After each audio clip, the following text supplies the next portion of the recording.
लोणावळ्यामध्ये मनशक्ती प्रयोग केंद्र नावाची एक संस्था आहे आणि त्या संस्थेमध्ये मी घरदार सोडून जीवनदान केलं होतं.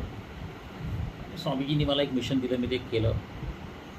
त्याच्या पुढे अनेक वादविवाद झाले वगैरे.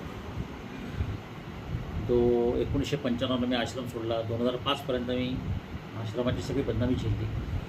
परंतु झालं काय की मनशक्ती आश्रमाची जी लॉबी होती त्यांनी शरद पवार, उद्धव ठाकरे,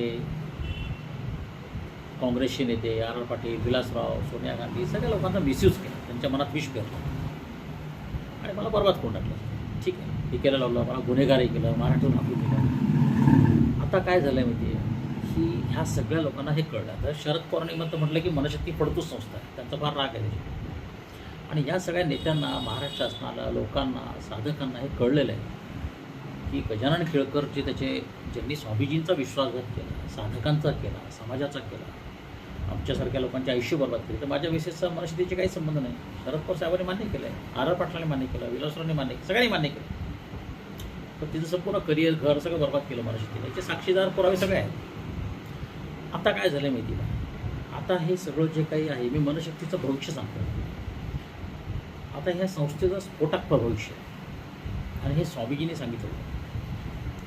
याला पण साक्षीदार आहे.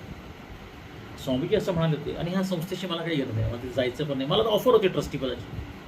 बाळासाहेब ठाकरेंनी मला सांगितलं होतं की तुम्हाला त्याचा प्रमुख व्हायचं आहे का. मी नाही जाऊ ना. मला तर शरद पवारची ऑफर होती, हे मी खुलेआम सांगतो ना. नारायण राणेंना विचारा, मला भूखंड ऑफर केला होता. तो प्रश्न नाही आहे, मला त्याच्याशी काही घेणं देणं नाही. मुद्दा असा आहे की त्यांनी जे काही गुन्हेगारी केली संघटित, मी साधकांना एवढं सांगतो की आपल्याला स्वामीजींनी काय शिकवलं की आपल्याला आश्रमात दत्तकुटरेसमोर एक फोटो होता कृष्णाचा. तो पारधी तिथे ज्याच्यामुळे बाणामुळे मिला आहे कृष्ण. तर तो म्हणतो की पाप करणं गुन्हा नाही, ना कबूल करणं गुन्हा आहे. और पश्चाताप वृत्ती सीखो मनशांती मिली, आहे की नाही. तर माझं मनशक्ती केंद्राच्या लोकांना असं आहे की तुम्ही जाहीर पश्चाताप तुम्हाला झाला असेल तुमच्या पापांचा, तर तुम्ही कबुली द्या, मुक्त व्हा, मनशांती मिळवा, तुमच्या पुढच्या पिढ्यांचं कल्याण करा, स्वामीजींचं कार्य करा. स्वामीजी शक्ती फार मोठा स्फोटक परिणाम करणार आहे. ज्या राजकीय लोकांचा तुम्ही दुरुपयोग केला आहे, ज्यांच्या मनात विष फिरलं, ते राजकीय लोकांना मला संपर्कात करतायत. त्यांना माझ्या शक्तीची गरज आहे, स्वामीजींची शक्तीची गरज आहे. आणि आता ते तुमच्या विरुद्ध उभे राहणार आहेत की तुम्ही त्यांना फसवलं आहे.